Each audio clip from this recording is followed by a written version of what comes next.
To power a single motor, you use the motor block which is under your output here. However, this only works when you're powering a single motor.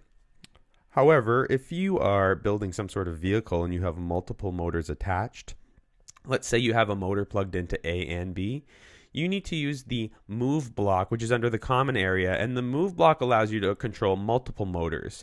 And you do so by selecting the port your motors are plugged into. So in this example, I have A and B checked, and that's where my motors are plugged into.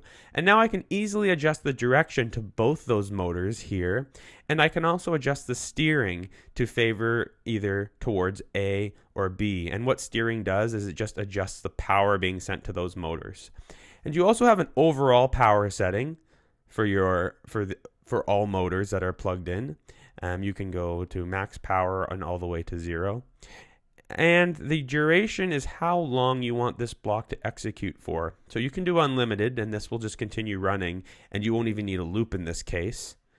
You can also do some fine adjustments and say, I want my motors to turn 5 degrees, and because of the internal rotation sensor, it can do a very fine adjustment.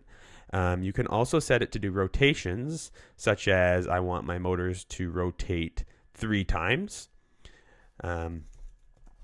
There. And the last option is you can set the duration. So you can have your motors run for 2.5 seconds if that's what you need in your application. The final setting is next action, and what this does is it allows you to select brake or coast. Brake means when this block ends, the motors immediately shut off. And however, you can also select coast, which means the power ramps off slowly and you get this smoother response. So that's how you can control either multiple motors, or the same thing applies if you're using a single motor.